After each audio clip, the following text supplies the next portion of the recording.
Hello there, welcome to Target Radio Podcasts. Yes, we have a podcast for your ears. Every week here on the show, on our live shows that is, we try and get an interesting persons, artists, band members, music, poets, film playwrights. We even get, we'll try and get everyone. We'll try and get everyone that's interested in our genre of music that we portray here on Target Radio. So what we do is sit them down, we have a telephone interview, sometimes a live interview, and we discuss all things in their profession. So stay tuned here. This one is an absolute blast. You're going to love this, and I'll be back at the end to obviously, tell you what's coming up in the very near future. I am the Podfather. I will now tell you that this is Target Radio Podcasts. Don't forget to check us out on iTunes, and if you think we deserve it, don't forget to leave us a 5-star rating. That would be rather nice. Thank you very much indeed. So over to me. Sit tight and enjoy. This is Target Radio. 5 Sunday, 4 Sunday, 3 Sunday night, 2 in his Sunday best. 1 Sunday, go.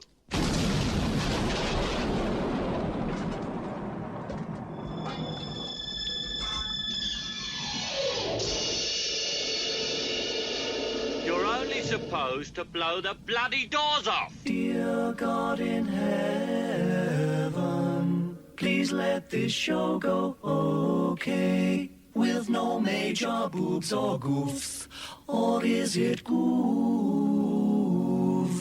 Please don't let me tread all over the intros of records, or say a naughty word. So let's have fun.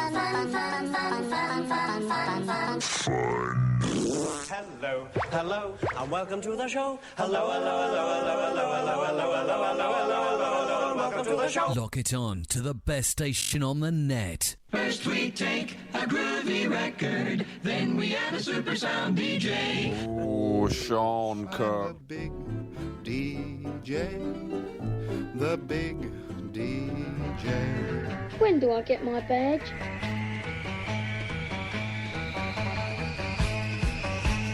Well, it's a bit warm for a badge. Good evening. Welcome. It's Cookie here. And it's live. That's because I'm buzzing. It's live until 9. I'll tell you why it's buzzing, because I got the blower on in the studio this evening, and it's jolly warm, isn't it?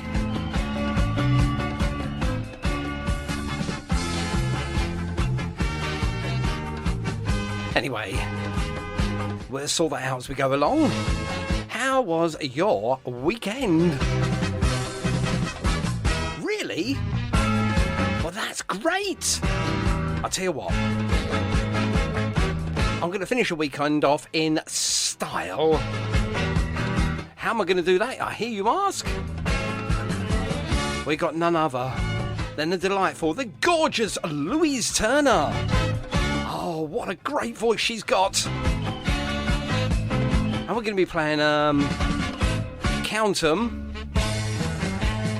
10 records from her brand new album. Looking forward to that. Also got some brilliant new music from Darren Tuck. And the new one from Maze. They're everywhere at the moment, aren't they, Maze? So we got that. And of course our interview with Louise. First time ever on Target Radio, so I'm really looking forward to speaking with her. And if you've got a question, let us know. You can throw it open on to Target Radio, a live page for presenters and listeners. I do monitor the Twitter as well. That's at Target Radio 247. So throw your questions out there and I will get round to them and ask Louise for you. But for now, while I drink plenty of beverages, I'm going to tune in and let you listen to a little bit of The Who. And talking of albums, We're going to be reviewing a whole album very soon with the lovely Louise Turner. Oh, now that's a goodie. What a voice. We're going to find out about that. And of course, all the other tracks on the album, Daydreams and Stars, as soon as I press a couple of these.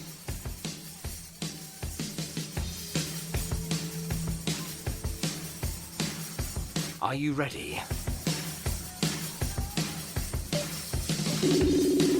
Let's hope we can get hold of Louise.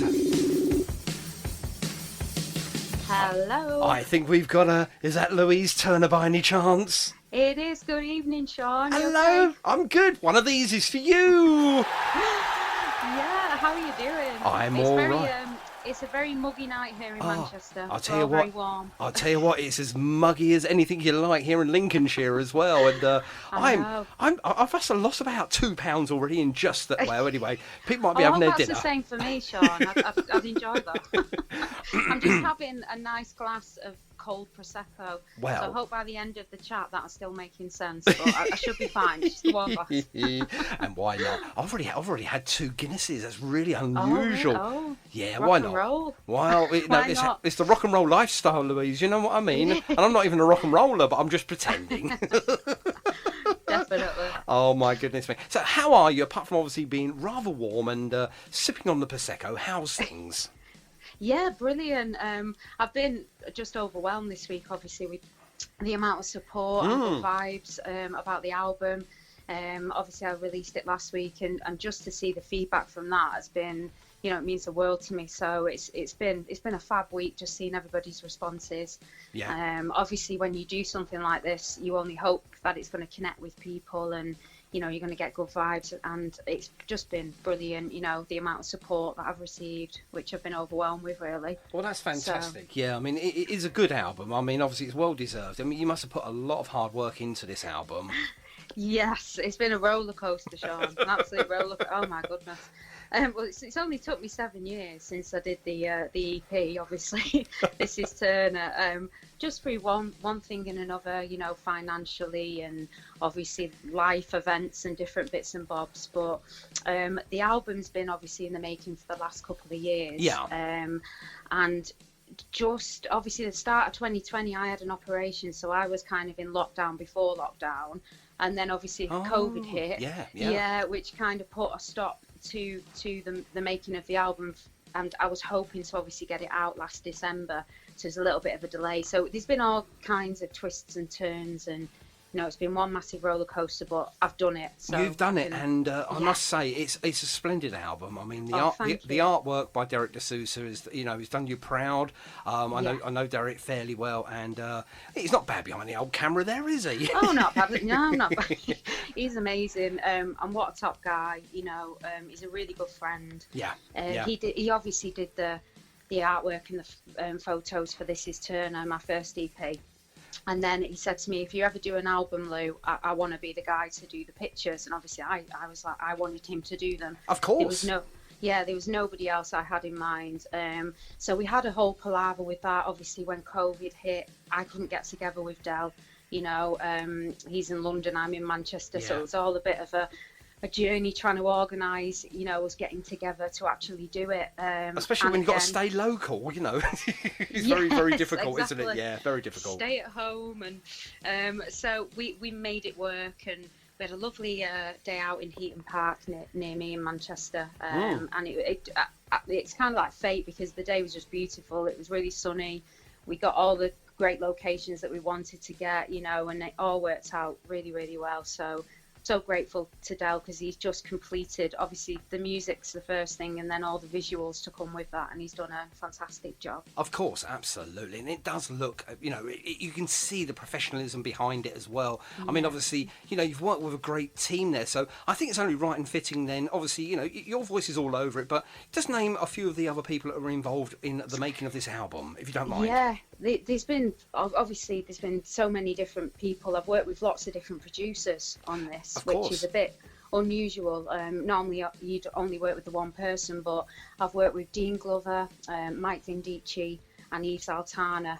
And it's actually brought out different flavours in the album, just being able to work with different producers and their thoughts on each track, you know, and what they can bring out of me. So those three obviously are the producers. The band are Danny, Ben and Albert. I've worked with John Ellis, who's a fantastic piano and Hammond player. He did Daydreams Stars for me on that track and various bits of Hammond throughout the album. Yeah. I'm trying to think now, Sean. You've caught me out. I know. I've got a fabulous string section that was done by one of my old college teachers called Pete Whitfield. He arranged all the string section for me and made the part, which I was so grateful for. And he just added to Daydreams and Stars. Nikki Turner on piano, Craig Barry on drums, and Mike Vindici obviously has played lots of instruments. And Andy B from the Electric Stars, I've nabbed him to do lots of different bits. He does the fabulous intro actually on Masquerade. Right. So there's lots and lots of people who I'm forever grateful to and who've been a part of the journey with me. Did you give him back though to the Electric Stars? I think they might need him. Yeah, no, he's actually in the cupboard. I've kept him. Oh, that's all right, you know. Just he's got a glass of prosecco. Yeah, sat in there that's it. He's sat in there. He's happy. He's in the shade anyway. That's the good thing. So obviously, I was just say with the idea of different producers, that could be quite a good idea. It's an interesting concept with that one, Lou, because obviously it does sound like almost like three little mini albums within one. Because like you say, there is a sort of a real distinct difference between each track.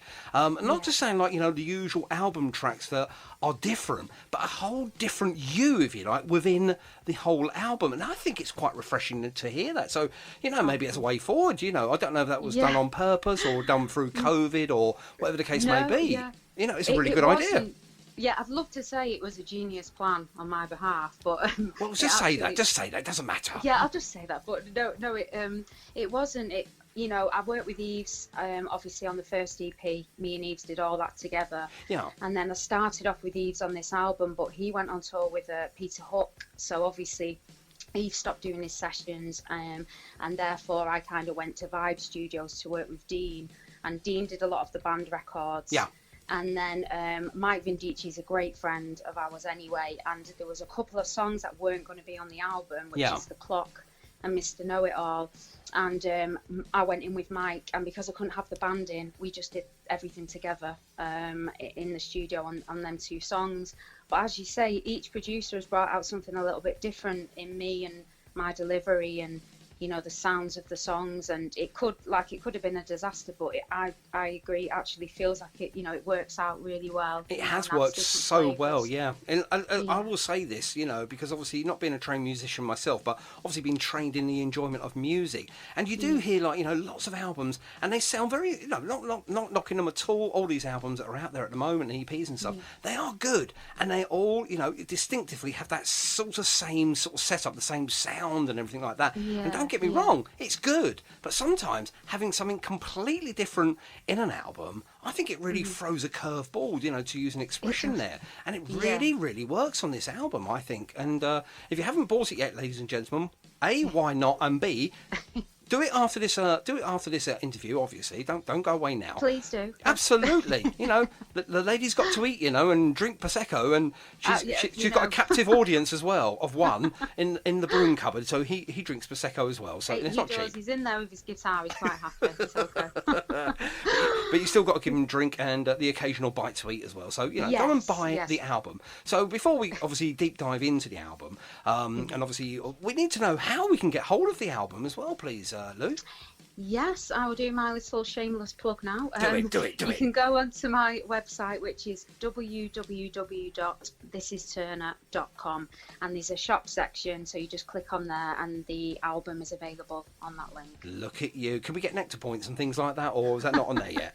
Your club card points, yeah. You can get don't mention the company that does club points. No, I'm not. No, we'll keep that one shut. Keep that one shut. They're not paying me, you see. So if they want to pay me, then I will mention their name. But get for some now, sponsors, John. I think we must do. We're going to get something soon anyway. I think once this if the COVID ever goes away, or at least the bans on this, that and the other go away and we can actually go out and play again, I think that's the next thing. So obviously, you know, we're waiting and, you know, with bated breath now, I suppose, what the Prime Minister is going to say tomorrow in regards to the 21st. What's your whole aspect of it? What do you think is going to happen? I think that we probably won't get let out on the 21st. I don't want to sound like, obviously, doom and gloom, but I just think that we've got a little bit more of a wait before, obviously, Freedom Day, should we say. And, you know, if that means that we're not going to have another lockdown again, because I don't think any of us could cope with that again, really, could we? I don't think so, no. I think just that few more weeks of patience and just biding our time, and then, you know, hopefully that's the end, you know, of it. It's been crazy, hasn't it, Sean? You know, you just couldn't predict what was going to go on, and no one could, you know. And you know, when they start putting it around in the political terms and saying, well, you know, Boris should have done this and Boris should have done that, it's all well and good after the horse is bolted, you know, to lock the stable door. You know, I don't think they should really make it political, because it's something that none of us have come across before.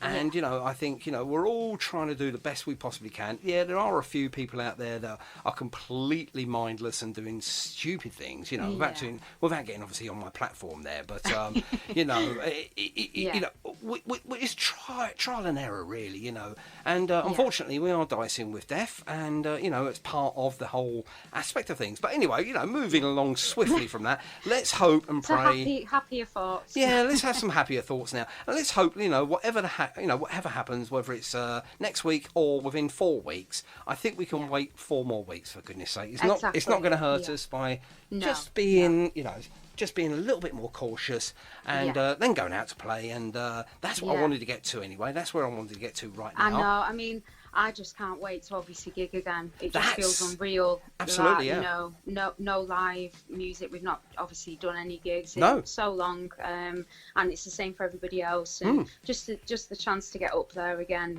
for me, and obviously Jason from the Electric Stars, it just, you know, we can't wait for that chance to do that again. Jason Electric Stars? Nah, never heard of him. How is he? Is he all right? Give him a plug.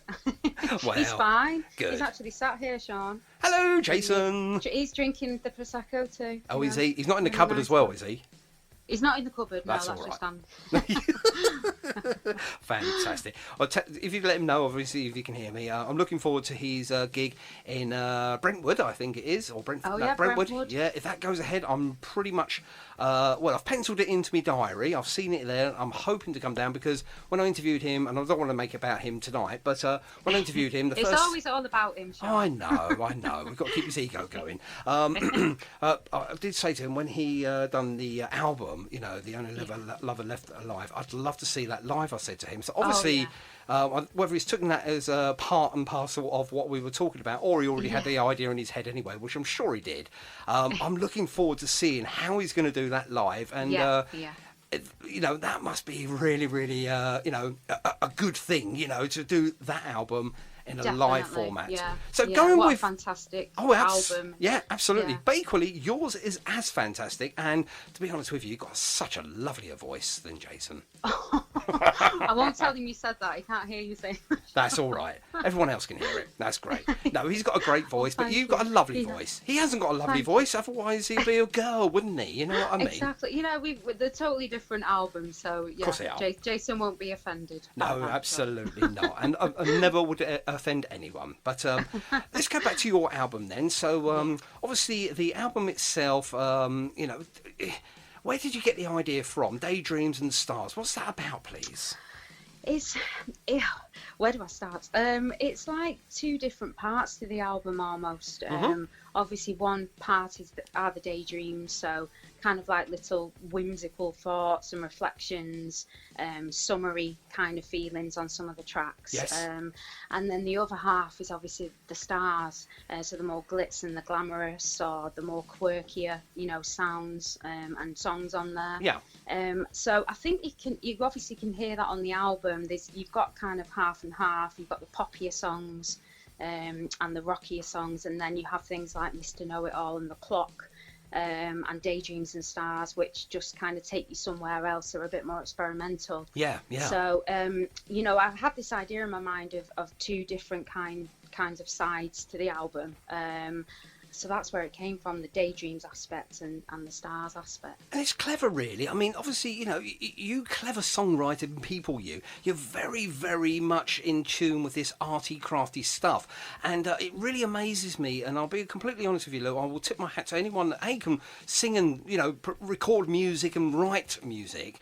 And then, obviously, you come out with these, you know, these hidden sort of secrets, these Easter eggs, as they call it, over in the States, that, you know, Daydreams and Stars, it's got a sort of a double meaning almost within an album. So that's really, really clever on the sort of, you know, how can I say, the artistic scale of things. You know, it's really, really clever. So we just played Character, obviously your first track on the album, and you know, obviously without deep diving too much into it. And I mean, you don't have to tell us what it's about unless, of course, you want to, because some artists say, do you know, I'd rather leave it to the listener and let them make their own minds up. But, of course, it's entirely up to you. But I will ask, and you can just say, no, listen to it again and see what you think. OK, I will. But, you know, just a generalisation of Character, please. Yeah, well, this is actually, obviously, there's 10 songs on the album. Yeah. 9 of them are written by myself, and Character is actually written by Mike Vindici, who I mentioned before. Yeah. And it's one of his songs. I've worked with Mike numerous times in the past, and I've loved this song since he played it to me. Yeah. So I asked him if, obviously, I could feature it on the album, and thankfully he said yes. So... yeah, I wanted to start with something that kind of like gave you a punch as soon as it started. You know, it packed a punch and it was high energy. And it delivers. It delivers that. It's really catchy. It's got that oomph into it straight away. It's got that pace to it as well, which is rather nice. Yeah, thank you. Yeah, it's just got that drive, and that's what I wanted. I wanted the album to kick off with a bang. And have a good opener on there. And the song is all about a person who kind of want to accept change or change their ways, and a person who fabricates stories. So there's obviously lots of meanings within the song. Yeah. But the most important thing for me was it obviously had that kind of kick-off that I wanted, that energy and that feel, you know, to set the album off.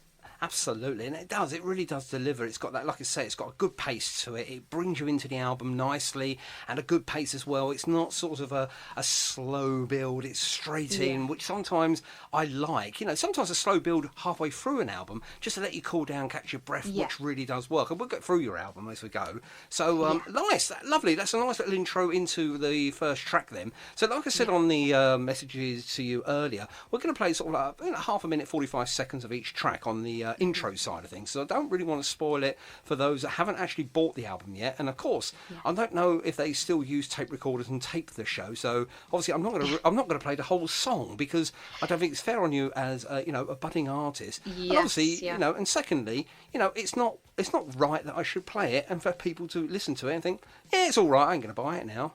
You know, I don't want to do that. You know, I want to just whet one's appetite. So I'll tell you what I do. Well, Jason's actually here with his tape recorder, so I'm glad you've said that.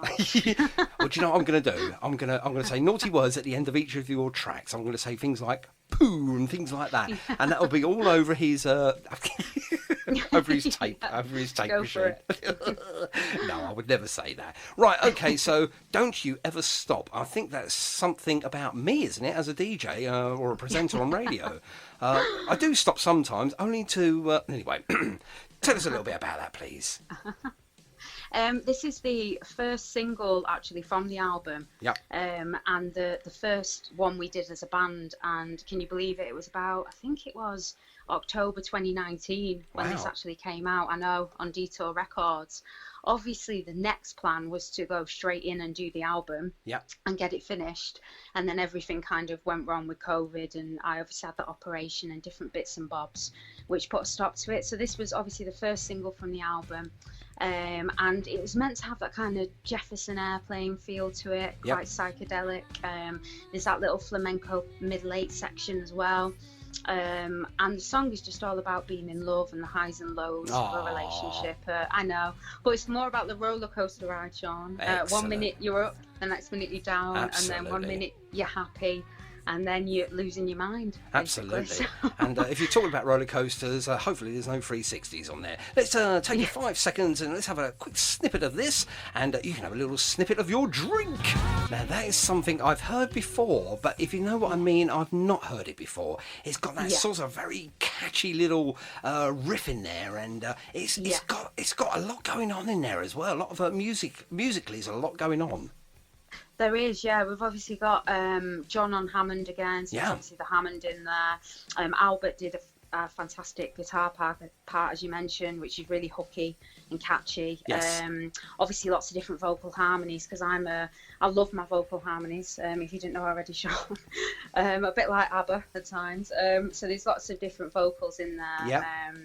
And as you say, it's got that Jefferson Airplane vibe about it. So obviously some of it does probably sound quite familiar, because I've used different, influences and kind of stirred them all together, really. Absolutely. And you created something unique, but obviously there's a little tinge of something in there that just draws you in, and it's good. It's a good second song, and it follows the first one very nicely. And obviously, when it comes to music, obviously, I just listen to the music first time round, then I'll try and sort of catch hold of the lyrics in between the second listening, and then obviously the third one is more of a relaxed sort of listen to it. Now, I'm going to be completely honest with you. I've listened to it twice now, and I like the album. I'm not just saying it because I'm interviewing you.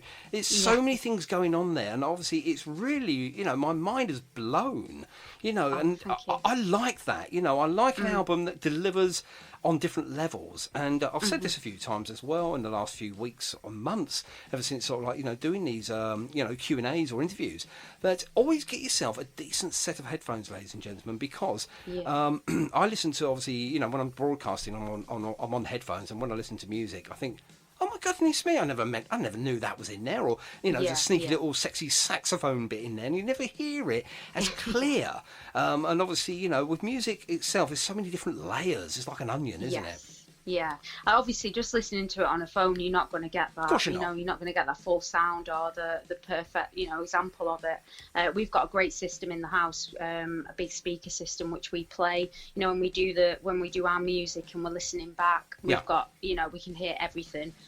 We make sure that when we listen to music, we listen to it properly. Yes, of course. So totally get that, yeah. Absolutely. So you can listen to music in your stereo. You can listen to music on your phone. You can listen to music, through whatever source. But get yourself a decent set of headphones. You don't have to pay millions of pounds for it. I would say in the sort of high ends of the the 50, 60, 70 pound mark, you're pretty much going to get all of the sound coming through into your lug holes, and that's what it's there for your enjoyment. It's been recorded for your enjoyment, so go and do it. Okay, definitely, absolutely. Okie dokie. So I sound like I know it all, but I don't.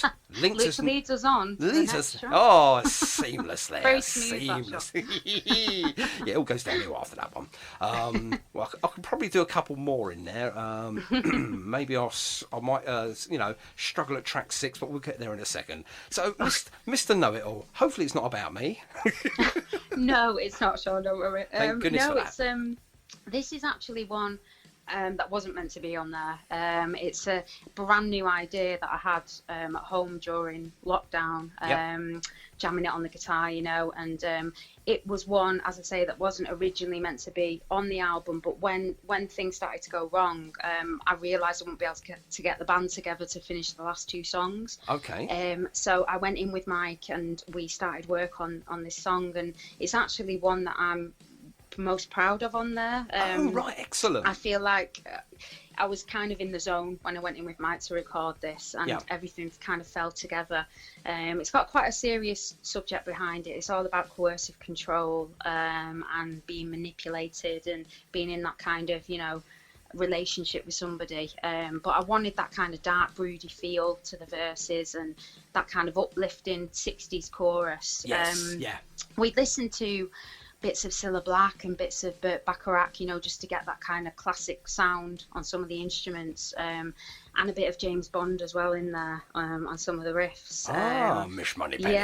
Yeah. So I'm really proud of how this one came together. Obviously, I kind of let loose right at the end, which kind of go for it on the very end section. So vocally, it kind of pushed my boundaries a little bit and challenged me. Wow. You know.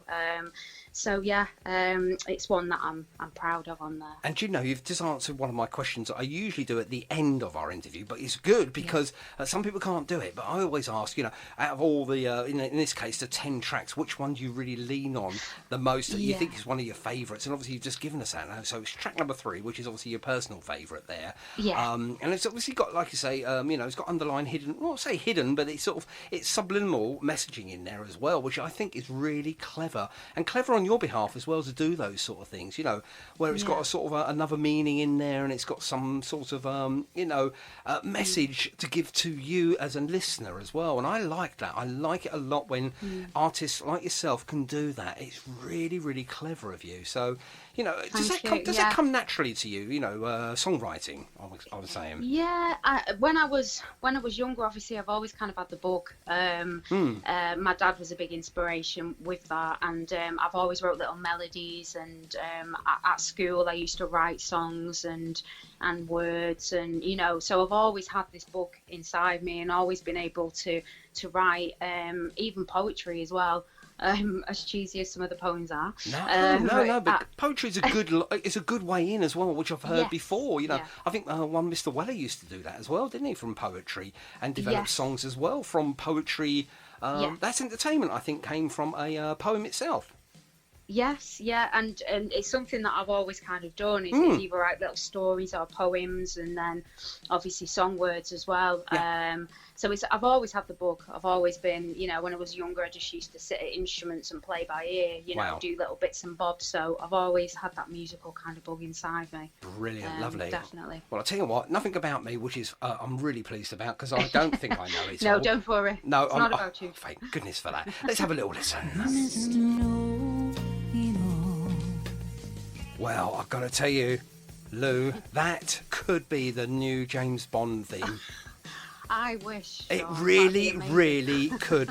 I'm pleased you mentioned James Bond on there, because the opening on that, it does sound very much... was it Barry Gray? Was it Barry Gray used to do? Well, it was obviously the man behind the original Bond theme, if I remember rightly. That's got him all over it, you know. I mean, obviously, you know, now we know what you've been doing in your spare time, watching loads of James Bond films. Well, but well, Jason's actually a massive Bond fan, so he puts them on whether I like it or not. But I do obviously love the James Bond films and the soundtracks. Fantastic. Just, you know, amazing. So on the first EP, I had kind of a little hint of it in there as well with This World Without You. Yeah. Which has got a lot of Bond references again in that song.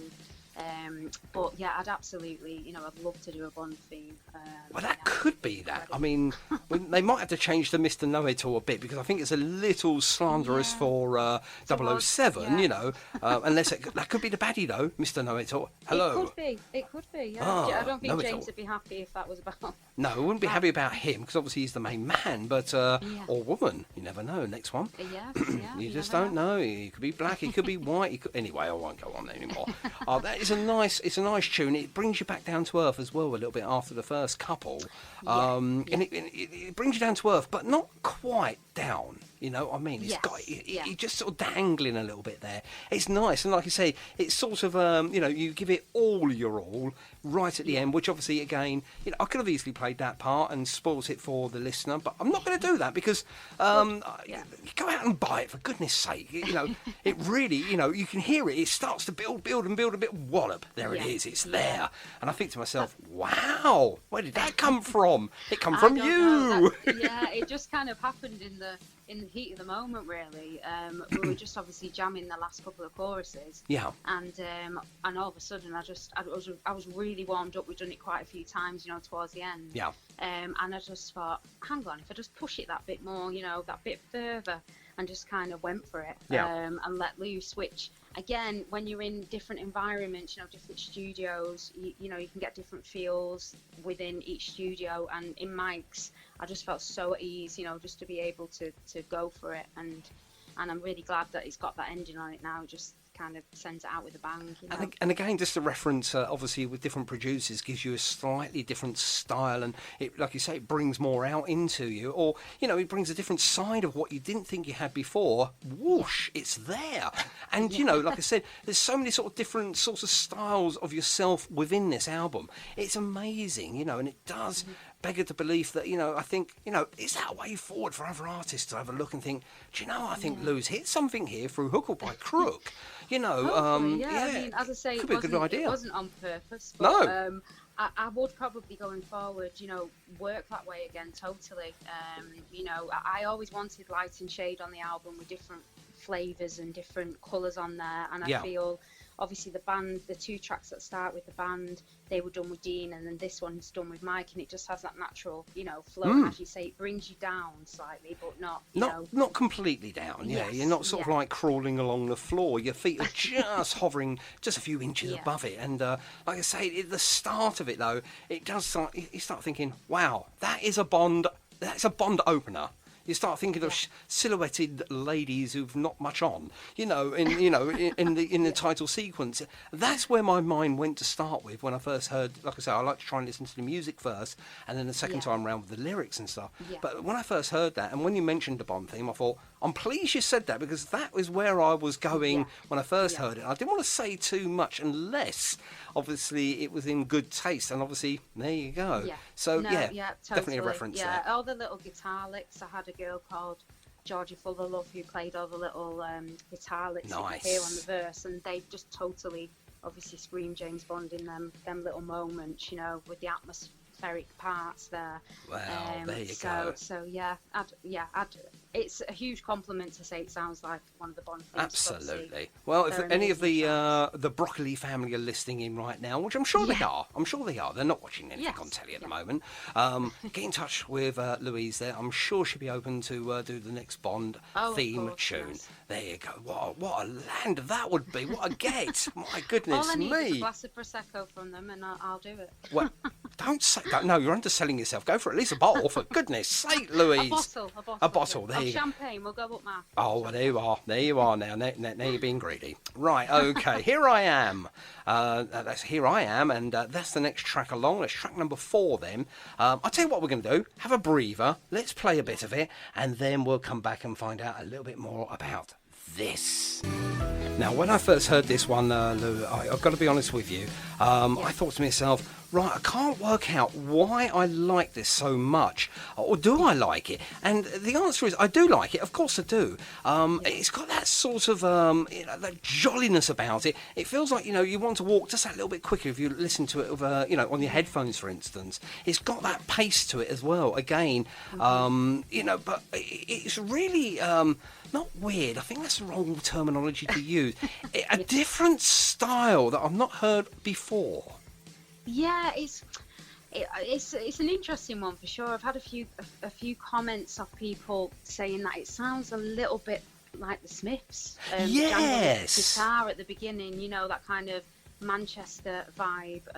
Albert does a really nice bright guitar part on the very beginning intro. Yeah. And people have compared, said, oh, it's a bit of a Smith sound there. So yeah, it's quite a bright, colourful track, but it has got that. Well, it's definitely not a Smiths one then. Definitely not a Smiths one.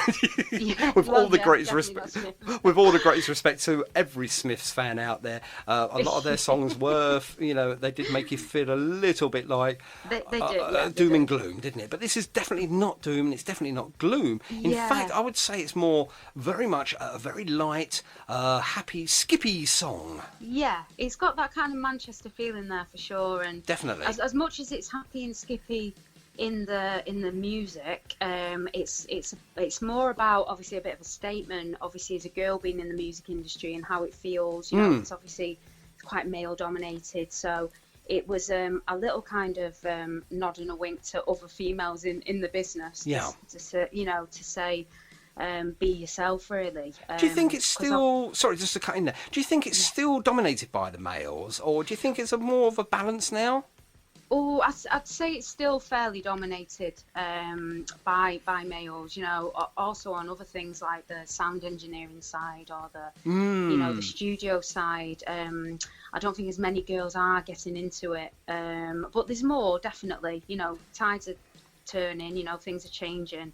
But this is just more about my own encounters, really, throughout the years. You know, kind of being knocked down or not really taken very seriously, you know. And don't get me wrong, I've had my most kind of influential people in my life have been males who've guided me. Okay. You know, so, but there has been instances where, you know, you kind of don't feel like you can speak your mind in certain situations. So it's more to do with, as bright and breezy as the music is, you know, it's got a kind of bit of a serious message behind it, or one that's trying to inspire, really, you know, and say, you know, take me as I am or don't take me at all. Absolutely. To use the lyrics. Oh, why not? Why not? Indeed. I mean, it's good because, again, you know, obviously you're putting a message in within a jolly sort of skip along to a song, but obviously it's got something a little bit more darker, not darker, but deeper. It's got a deeper message within. And again, you know, I really am in awe of people that can do that, you know, because for me, you know, I might be able to link two sentences together, and it might even have a rhyming word at the end, and that is about the limit of my writing capacity when it comes to writing possibly a tune. So, you know, obviously, you know, for me as a listener, I really am in awe of people that can do this. And, you know, dare I say it, you almost can do it as, you know, on a spin of a coin almost. You know, it's really, really clever how you can be so artistic and still put in an incredible message in there as well. Thank you. Now, obviously, I've seen some reports or, you know, some reviews of your good self there. And, you know, to name it just a few, Dusty Springfield, of course, you know, that has to be there. And I mean, I've looked on various sites, and Dusty seems to come up on pretty much every single review of you. Yeah. And how does that make you feel? Because she's absolutely brilliant, wasn't she? Yeah, I mean, God, what can I say? It's a huge compliment. Absolutely. Obviously, she's just, you know, a massive inspiration and influence to me. She was absolutely incredible. Just to be mentioned in the same breath, you know, just to have that kind of somebody say I'm similar to her is just incredible and overwhelming, really, because, you know, I can only aspire to be, you know, to write songs like hers, or to be half as talented as she was, because she was, you know, just incredible. So I take it as a massive compliment, you know. And yeah, what can you say? I mean, that is amazing. You know, I mean, I know when I was, and it's not about me, but obviously from a presenter point of view, you know, a lot of people said to me, you know, you're very much in touch with that sort of zany guy called Kenny Everett.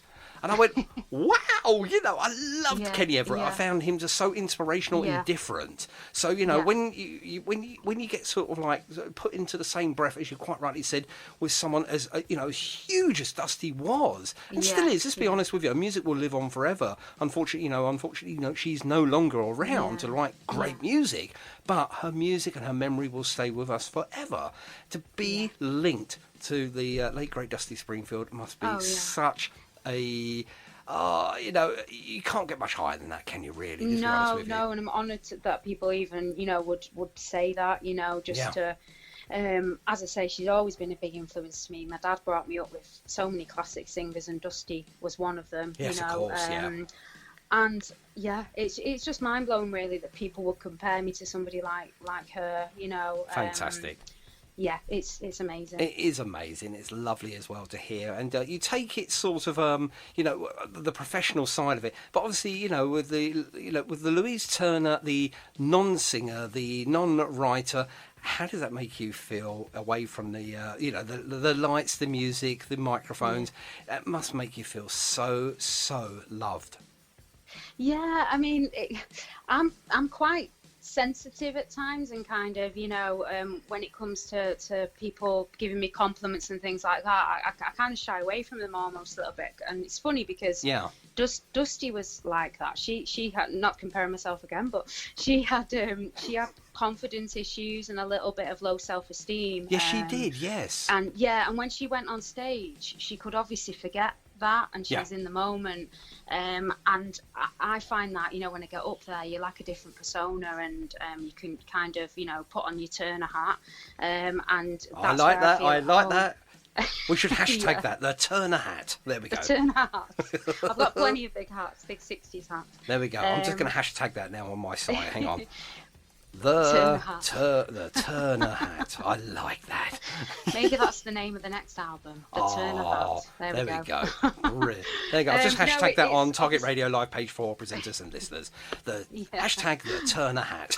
The Turner hat. Let's see if we I'm get that very trending. humbled by it, and I just feel it's a massive compliment, as I say. you know. Yes, definitely. And like you say, it just makes you feel that much more loved. It gives you a warm glow. And I think, when you get sort of positive remarks like that and feedback as well, it just pushes you forward to do even better, I would have thought. Is that right? Definitely, yeah. Just those few words of encouragement and support, and when the reviews come through and it's somebody who doesn't even know you, it's a kind of pair of cold ears who are listening to the album, and they include names like this. That means so much, and it makes you strive to do better, and Of course it pushes does. you on. Absolutely. Well, stay with me. Obviously, this is your middle track. This is your track number 5 of 10. Tell us a little bit about that, please, if you wouldn't mind. Yeah, this was one that's I started off with Louise Turner, and it was just me and Eves in the studio. Yeah. And I knew I wanted a gospel sounding song, something with a lot of flavours in there. In an ideal world, I would have had a gospel choir, but I couldn't afford that, Sean. So just ended up being me doing the harmonies at the end. But so Louise Turner, obviously we started this song off together, and then we went. I went to work with Dean Glover to finish it as well. And it's all about being kind of the lowest you can possibly be. And somebody comes along and saves you, when you're feeling like there's no light at the end of the tunnel, and it's just about somebody guiding you and helping you along your way. But the gospel choir was really fun to do at the end, just to layer all those vocal harmonies and to let loose on some of the ad-libs. Wow. So yeah, it's been one that's been kicking around for a couple of years, but obviously it's had a bit of a journey, because it started off with Eves and then I finished it with Dean. But yeah, I just think it adds a new kind of dynamic and flavour on the album. Perfect. When it kicks in. Lovely. Now, obviously, I'm not going to play the ending, ladies and gentlemen. You've got to go and buy it. But here's the beginning. Wow. Just before it gets into the sort of, the rest of the instruments there, just the opener of that, for me, I'm going to come out with a lady's name that's probably not been heard since pretty much the sort of the turn of the 90s. Sinead O'Connor. Oh, wow. Wow, thank you. Yeah. Nothing compares to you. I didn't expect you to say that, Sean. No, that is definitely, for me, that sends a shiver down my spine. The words, the voice, the way it's pushed forward, this singing is absolutely second to none. It is haunting and also relaxing. It's also loving and also got a sense of something of urgency to it as well. It's beautiful, and it's really got a build. You can hear it building, and that's why I just wanted to cut into there just before it sort of boom hits into it, because just that opener for me was the beginning, the middle and the end for me of that song. Of course, there's so much more to it, and there's so many more layers to explore, ladies and gentlemen, so you'll have to go and buy it, okay? But if anything, go and buy that sort of 45, 55 seconds of the intro of that, or the beginning of that song. Beautiful. Absolutely beautiful, and it screams for me, just for me, obviously, with my poor hearing, Sinead O'Connor, because Sinead O'Connor, fantastic vocalist, and definitely. Again, just to be compared to, I've never had the Sinead O'Connor obviously mentioned about one of my songs, but well, hashtag that obviously as well. Obviously on Nothing Compares, it kind of has that same opener, doesn't it, where she's very isolated with her voice, but wow, thank you, Sean. No problems at all. It's amazing with this one, actually, because when people have been listening to the album, this is one of the ones that I've had quite a lot of comments about, to say, they loved it, and this is one of their favourites on there, and it's kind of made me re-listen to it again, and soak it in again, because it's kind of got lost in the album for me with the other ones, because the last two I worked on was The Clock and Mr. Know-It-All, so they were fresh in my mind. So yeah, I've had a lot of compliments about this one again, which is, is really nice. And it is nice because, again, positioning, and I'm going to ask you about that in a second, but positioning, I think it's positioned very well, right slap bang in the middle of this album. So just go with the album for a second now. Obviously, we've heard 5 tracks, we're halfway through the album, and it is a lovely album as well, if I may say so myself.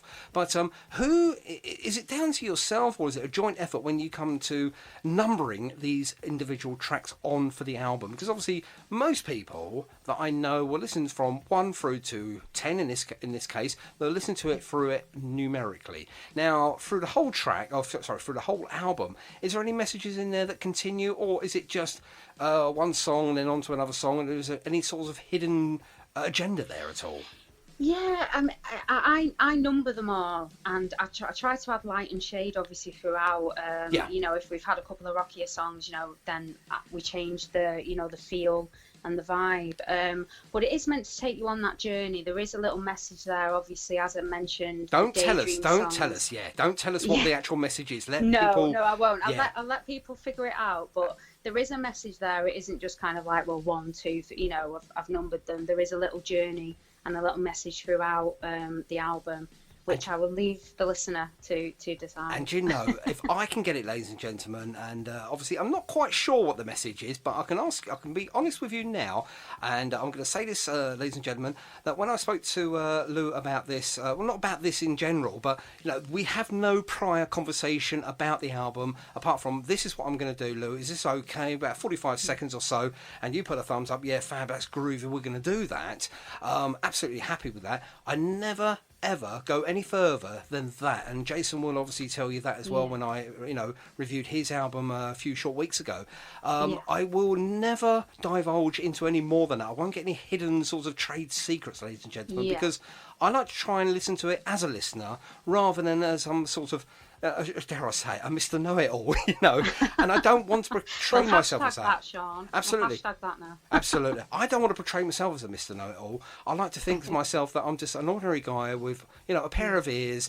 Everyone else has got a pair of ears, I hope, that can hear and enjoy. And then, if you can fathom out what the message is, great. If you can't, it doesn't matter, because there's still good music in there. So I can't stress this enough. Go out and buy it. £11. Is that right? It's £11. Yeah, £11 plus £2 postage and packaging. Well, you've got to make sure it gets there. Yeah, you've got to make sure it gets there. There's no point in buying an album and you can't send it off, isn't it? I know. There we go. Oh, absolutely. And it's signed as well. So there we go. For goodness a little added sake. Personal message. For goodness sake, you're giving it away for nothing now. Just think when you're the next Bond lady doing not the Bond lady, but the Bond lady doing the intro, the theme tune. I know. And you're giving it away for £11. Come on. I know. I'm a northern girl, I just, I like chips and gravy on a Friday. But... Well, do you know something? My wife is exactly the same. She loves Chinese chips with gravy on it, and when she orders it, she's almost embarrassed to order it, and I'm very embarrassed in going and collecting it. Because obviously they don't deliver, because it's only about £6, I think, or even, if that, £5.45 from the local Chinese takeaway. And they say, do you want anything else with that? And my wife will say, no, that's fine. And when I get there, they'll say, do you buy from somewhere else then? I said, what, for my wife? And I went, no. She just loves chips with gravy, and she particularly likes your chips. Yeah, gravy. You can't beat a bit of gravy on your chips. Absolutely. Now, I've no idea how we're going to get to gravy to Flower Girl, so we'll just jump straight in. I don't know. We'll try and make it work. Flower Girl, tell us, is this about you? No, it's right. not. No, it's not. It's about... No, it's not. I was going to say it is, but no, it's not. It's a little bit about a relationship again, but it's about a girl who is really free-spirited, a bohemian girl, and she gets involved with a guy who's just the total opposite. He's really kind of an office worker, a 9 to 5. He just wants to be settled and grounded. Right. She has a drink of vodka, and he sips on herbal tea, which is one of the lyrics. So it's all about how this girl obviously feels trapped in this situation. Okay. It's got quite a summery feel. Again, obviously I'm a massive Blondie fan, Debbie Harry. I love Sunday Girl, and all the songs.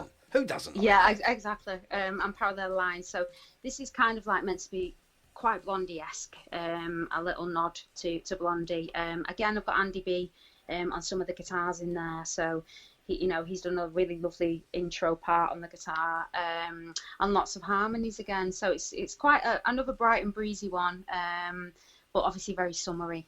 Brilliant, and we're right in the season at the moment to listen to a nice summery song. Let's hit it. Now, for me, again, that has got Debbie Harry all over it. It's got that sort of, it's almost, dare I say, it's almost got like a little bit of rock and roll sort of vibe to it as well. So, you're throwing the kitchen sink at this track, and I think it really works. Thank you. Yeah, it has got that little bit of rock and roll, you're right, and obviously some of the harmonies towards the end, and the la-las, and the little kind of 60s, 50s, section in there. Yeah, so it's a little nod in there, isn't there? There's definitely a little nod of that in there. So there is, yeah. I like it. Very nice.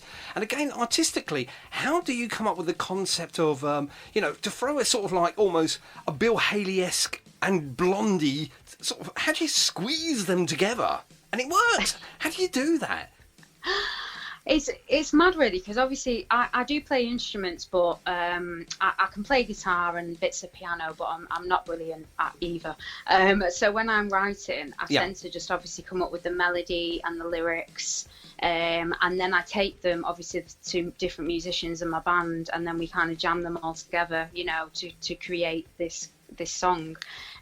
So they've added in different flavours themselves, obviously Andy with the guitar part, Albert, Dan and Ben, and with this one it just kind of all slotted together, the bits of Blondie, as you say, the bits of rock and roll. Yes. When everybody got their own part down, luckily it all clicked and it worked. It's amazing, because sometimes you get what's called the happy accident, but obviously I don't think that is with you guys. I think you really do give it a lot of thought process before sort of like throwing it together as such, to use that terminology. I don't think you have happy accidents. I think you really do, really look into this and really give it a good thought process before sticking yourself into the studio environment, and then, as you say, jamming it along, and then just throwing a few of yourself into it, and then obviously see what you can come up with. It's good. It really is good.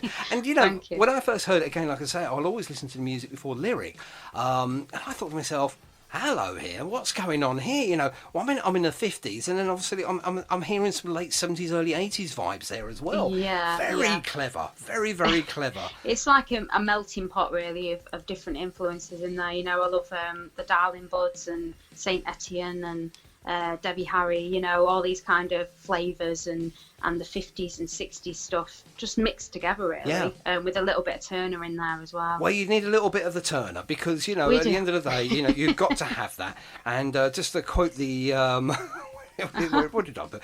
The Turner hat. There we go. We've got a hashtag Turner hat. The Turner hat. We've got to stick that in there. Fantastic. Now, obviously, I'm looking at the time, and we're 8:30 now, just gone. And yes, I looked at the clock. See where I was going with that one? Oh, and, I see where you're going now. And we've still got 4 more tracks to hit. So, and obviously, I'm playing the last one out of our lovely interview this evening. But before we get there, we've got 3 more to have a good, half a minute of listening. So the clock, I'll tell you what, have a little break. We're going to play The Clock now, which is track number 7 on this brilliant album. And then we'll come back and find out just a tinsy bit about it. Now, that is a clever song, just using the TikTok as a sort of a backing track as such, and it's very, I don't know, I can't think of where the inspiration behind this has come from, so I'm going to ask you, where on earth did you find it? I don't know where to start again. It's a bit of a crazy one, this, obviously, because again, this was one that wasn't meant to be on the album. I'd had this idea kicking around for quite a while, the clock, and no instruments on there, just voices, and just these kind of consistent clock ticking noises. So this has been kicking around for a little bit. I love Kate Bush, and I love theatre and things like that. I did a musical theatre course when I left school. Yes. And I've always had that kind of theatrical side to me within my music too. And so I kind of brought that into this song. And with COVID hitting, I'm not being able to work with a band. It was the perfect opportunity to get in the studio, you know, and just work with Mike on it. So all the little instruments that you hear, you know, the bass, the things that you do hear are just my voice. I've done the bass parts, and I don't know if you hear that witchy-esque vocal in the part of the first section. Yes. There's like a wah section. Yeah. I did a track with Elbow. I did a track with I'm featured on one with Richard Hawley. Hang on a minute. Where's me clang thing? I've lost it. Clang. There we go. I'll pick that up later. I did a track, guest on a track with Richard Hawley called The Fix. Okay. And me and this other girl did these almost like witchy vocal parts in the background of that. If you want to check it out, it's a really good song. And I kind of added a little bit of that into the clock because I really enjoyed, you know, it was different. It is. It's beautiful, but it's also very haunting, and it's almost sort of borderline psychedelia as well. It's got lots going on in there for something that's not a lot going on there, if that makes any sense. You know, if you unpeel it, there's quite a lot there, really. Yes, there is, and it's just all about being stuck in a rut, and you know, and the clock's ticking, and you know, the wasted hours, and when you're in a situation that you don't want to be in. So it's meant to have that drama behind it and that kind of pulsing. But it was such a fun song to do, and I'm so glad that I decided to put it on there because it really does throw a curveball, I think, in the album. Oh my goodness me! Expecting. You don't expect it. I mean, you know, you hear a Flower Girl, which obviously, as rightly said, you know, there's lots of sort of Debbie Harry in there with a little bit of rock and roll, and all of a sudden you just strip everything away. It's all gone, and just hear this TikTok. And you think, what's this about? You know, is it an advert? You know, if I tuned in through, you know, maybe a YouTube or something like that, and you think, it's you again, and you think, hang on a minute, this is really something, and you think to yourself, wow, and you know, there's so many different sort of like, you know, feelings are brought into this very, I suppose, simple track. Was it hard to make though for you? It was. It took a lot of. Obviously, I did so many vocal harmonies on there that it took a lot of time to obviously layer them, you know, and get them all kind of precise. But Mike obviously thought the system was going to crash because there was that many different. Even though it's a simple song, just voice, you know, and clocks, there was that many different takes and different parts on there, you know. But as I say, it was a good challenge and really good fun to do. God knows how I'm going to do it live. That's something that I was going to ask you about. I mean, obviously the whole album, and same sort of question, I suppose.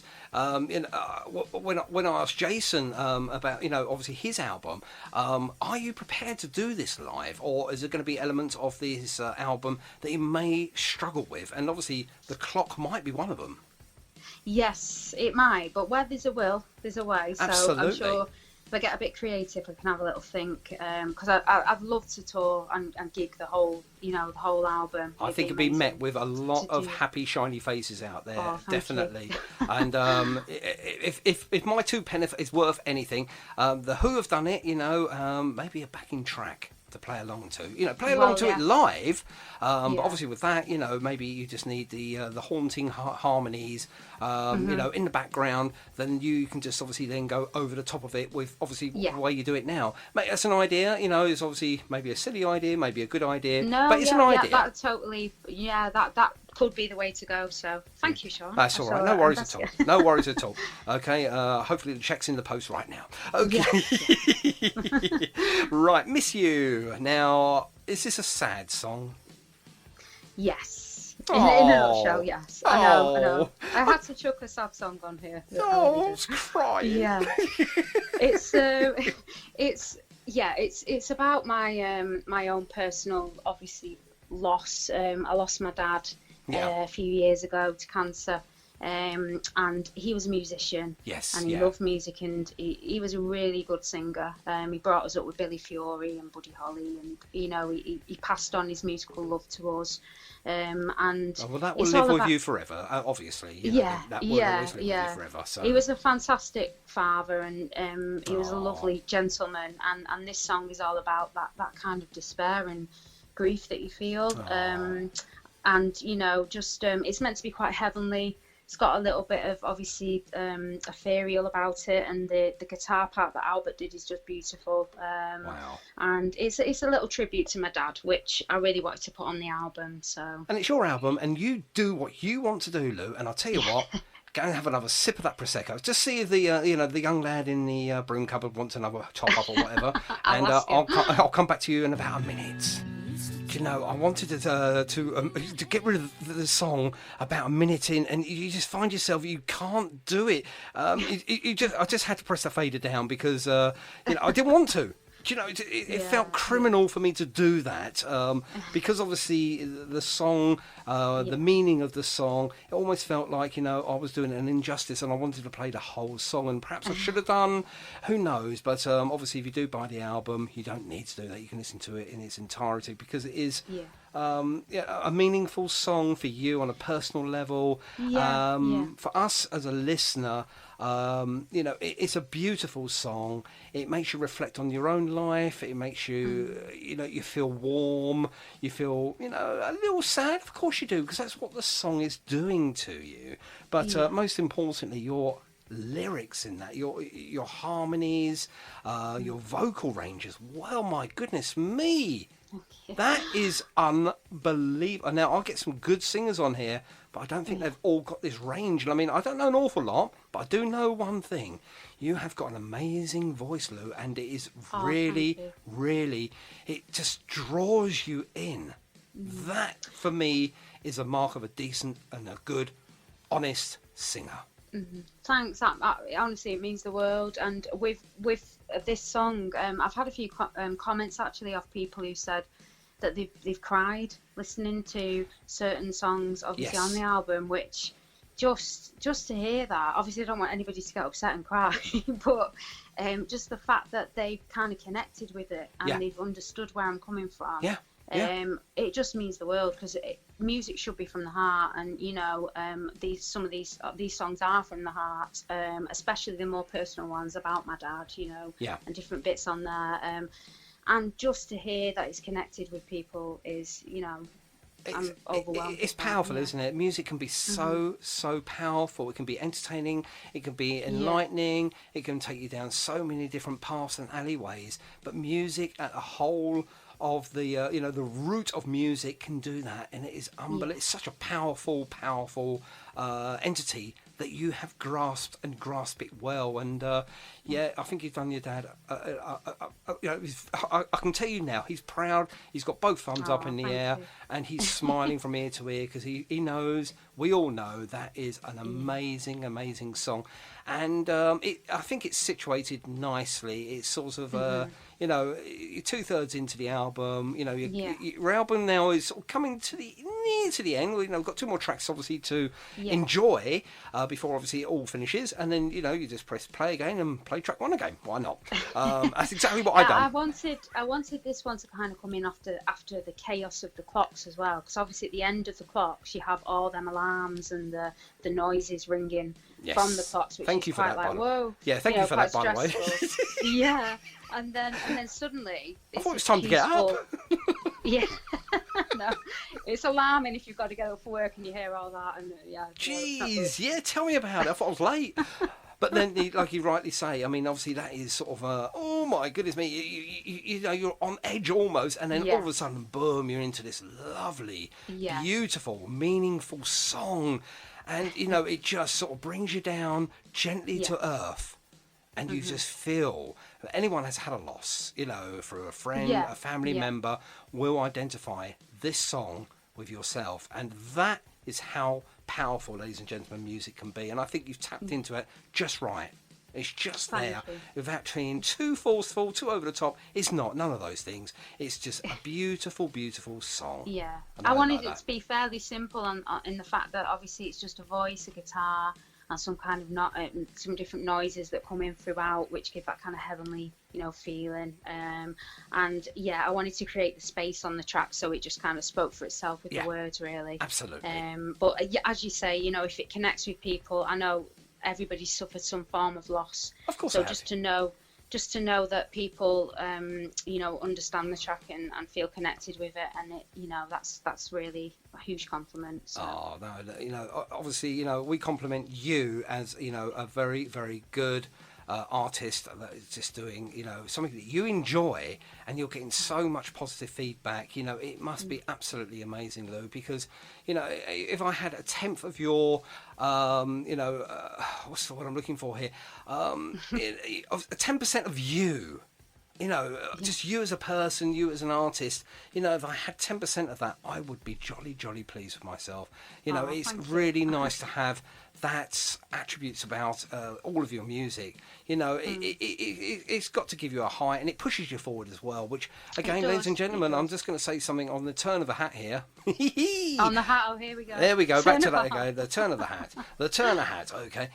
Every single comment you do hear, you do listen to, whether it's good, bad or indifferent, and you move from that. I mean, you want positive feedback, of course you do, but obviously overall you want honest feedback, because it makes you as an artist move forward. If there's something that's not quite right or something that's not quite working, you can work on that. So you do want that critique to be honest. And I think at the end of the day, I don't think there's a track on here personally that I don't like. Oh, thank you. Now, thank that's you very much. really, really, difficult, because when you're throwing 10, 12, 14 tracks onto an album, you're going to get sometimes what they call it a little filler.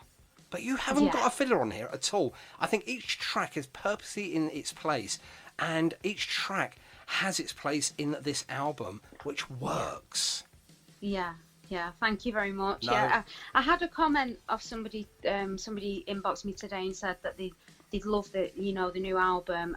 It was quite different to the first EP, but in a positive way. They'd really enjoyed the album for the depth and listening to each track, and that was really nice to hear, because this is like a natural progression for me from the first EP. Absolutely, yeah. Obviously, I've added different flavors into this, and I've kind of like progressed a little bit more as a songwriter and the singer, so it was lovely to hear, and as I say, it just means the world, so thank you. Okie dokie. And just before obviously you go into your last two tracks, and obviously we're going to play out track 10 as our finishing song this evening, ladies and gentlemen. So Masquerade, just before we go into that though, what I want to say is jolly well done obviously on the album, because it is a really good album. Everything about it just reeks of performance, professionalism, and overall, with artists at the moment through the lockdown period, I think lockdown has been also, your worst enemy, but I think it's also been your best friend, because I think you have got more time, not just you personally, Lou, but other artists out there as well. I think they've had more time just to concentrate and just wring out every single bit of effort that you can put into each track that you've performed and put into albums and EPs and singles, etc. Not just you, but obviously all these brilliant artists that are out there. And I think, if lockdown has given you that, moving forward, and obviously you want to tour, you want to get out there, you want to see your fans, you want to have a bloody good time out there again, and we all want that now. But when you go back to doing an EP or doing, some sort of, another recording, are you going to sort of like maybe use a little bit more time to enhance, I think that's the word we want to use, enhance your musical ability into something what you've done this time round? Definitely, as you say, I think, on the one hand, lockdown has obviously been a nightmare, but also it gave me the chance to sit here and to take a step back and breathe, listen to the demos, think about which direction I wanted the tracks to go in, the visuals, and I'm sure it has done for hundreds of musicians, and just give you that chance really to take a step back from it. So definitely going forward, I would use part of that, just not to be in so much of a rush, to complete everything, to just step back a little bit and absorb it really. And personally, I think that's a really good attitude to take in regards to performing not only live but obviously in a studio environment as well, just to give that a little bit more time, because it's amazing what has happened, not just to you but other artists out there, because I think everyone's raised their game. Yes, definitely. And so many people are recording and doing brand new albums. Oh, and producing blimey, so yeah. much work. It's fantastic. It certainly is. It really is. So yeah, I definitely, I wouldn't wait 7 years though, Sean. Well, maybe not 7 years, no, because Not 7 years. no, that is an extreme lockdown, isn't it? Really? It is. But no, I definitely, obviously, think a little bit more and breathe a little bit more, because Yes. obviously the world before lockdown, we're all very busy, we're all kind of running around, and then we got to slow down, didn't we? Naturally kind of take a step back. So I'd put that into my music for sure. Definitely, and it pays off as well, I think. Definitely. So Masquerade, then. Let's go with this track number 9. I'll tell you what, we've spoken a lot. Let's have a little listen, and then we'll get back to you after a little bit of this. Wow. Just the beginning of that guitar part. Who is that on the guitar? Is that you? That's Andy B in the cupboard. No, I wish it was me, Sean. But no, that was Andy B from the Electric Stars, and what a fantastic job. No wonder you've got him in the cupboard. Exactly. On that opening is just originally, obviously, that wasn't on there, and I knew something was missing. Yes. It's been a bit of a work in progress, this track. There was something not quite right, and I was trying to figure out, obviously lockdown gave me the chance to really listen to it and digest, and I had this idea of the Tarantino-esque, opening, a little bit of Nancy Sinatra in there, and now that is exact. Sorry, just to cut in there. That is I was thinking when I first heard that, and I heard the sort of the flamenco style guitar playing. I thought, just about right, isn't it? We can't go away anyway, so we might as well just enjoy the music of, a foreign country. Why not, indeed? And obviously, the flamenco sort of intro there, it just got you thinking of holidays straight away, which obviously we can't have. But then I thought to myself afterwards, I thought, well, no, let's just look at it at a positive flip. That voice is different from the last track, even though it's still you. And I was trying to put my finger on it, and you just said it in your sentence there, Nancy Sinatra. All the way through it. Beautiful. Absolutely amazing. You've hit the nail on the head there. Thank you. Yeah, I was trying to get a different flavour, obviously, with this, where it's a little bit of a deeper kind of vocal delivery, a little bit more, sultriness in there. Oh, definitely. Yeah. And obviously Nancy Sinatra, and I love the Tarantino films, and the soundtracks are just fantastic. Yes, obviously, they are. Bang Bang, My Baby Shot Me Down, you've got all them kind of songs in there, and I just heard this flamenco part at the beginning. Yeah. Got Andy to do it, and because Andy's such a genius on guitar, it took him a couple of takes. He sent them via a phone, and we were listening, and I was like, wow, nearly. And he sent this one through, and just was like, goosebumps, this is it, this is the one. That's the one. You just know it, don't you? Yeah, you do, and he did a fantastic job. He added some extra guitar throughout. And yeah, I think it captures that kind of darkness and that Tarantino-esque vibe that I was looking for. There we go, another movie reference there, ladies and gentlemen. Yeah. Right, now, just before we head off into the Yonder Beyond and obviously enjoy the rest of our evening, we've got one more track to play. Now, obviously, before we do that, I want you now just to have 30 seconds just to say hello to anyone unrelated to the album. So it could be absolutely anyone, your best friend or your cousin down the road. It doesn't matter. I'll say hello to my best friend, a few besties. I've got Joe Thomas, Tracy and Sally. Say hello to them. Hello to my mum, even though she hasn't got the radio on at the moment. Why not? Why not? I'll have to play it on repeat. I'll say hello to Jason, because he has actually been a massive inspiration, and also he's shown me so much encouragement while I've been making the album. So I'm forever grateful for that. Well done, Jay. Hello to Johnny French from the Electric Stars. I'm trying to think of Mark Dobson, Steph Dobson, Brian Gosling. There's so many people who have been supporting along the way. You love them all, Lou. You love them all, don't you? I do. Big love to everybody out there from Manchester. Oh, fantastic. And I don't want you to tell me anything about Daydreams and Stars, because I think we've got the whole message now, and obviously we're running so short of time. I've got to try and squeeze this in before we say, obviously we're going to say goodnight, before we say goodnight on Target Radio this evening and hand the reins over to the American Pie guys. I've got to play this track, and I've got to try and squeeze as much as I can of it in, because time's just running run away from us tonight. It did. We're only supposed to be on an hour. Having fun. I'll tell you what, it's been fun this evening. It's been educational, it's been inspiring, it's been up, it's been down, it's been in the middle, but overall, an enjoyable experience, an enjoyable album. So one more time, please, Lou, just tell us where we can buy the album, how much does it cost, what's the PMP, and any other social media sites that we have failed to mention this evening. Yeah, you can buy the album from www.thisisturner.com, and it's £11 and £2 for posting packaging, which is £13. And you can also find me on Facebook, which is Turner. And Sean, can I say a massive thank you for having me on tonight? I really appreciate the support.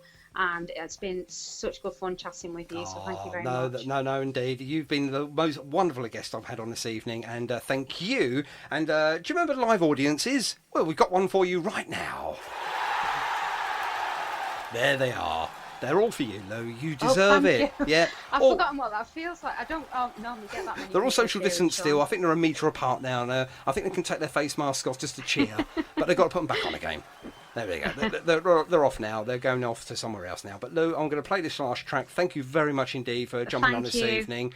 And we'll see you very, very soon, we hope, with obviously lockdown looming to go away. Let's hope and pray. But for now, I think we do need some daydreaming and stars. That's what we need. And I want to say thank you very much indeed for coming on this evening. You've been a star. Sean. Thank you. Really appreciate it. No worries. See you soon. Take care. Have a great week. Bye now. Bye. Oh, what a wonderful, wonderful guest. And we have run out of time, but I'm sure American Pie won't mind us going a bit late. And we're back, yes. And what did you think of that for an interview? Wasn't it great? We found out so much. Anyway, thank you very much indeed for joining us for the Target Radio podcast. I am your pod father. That is me, Cookie. Don't forget to rate us on iTunes if you can, please. If you think we deserve it, 5 stars, please. It does help with the future of Target Radio. Check out all of our great shows here on Target Radio. And as I say, please, please, please support local artists and the Unsigned Band. Until next time, thank you very much indeed. Take care, and we'll see you soon. Bye-bye.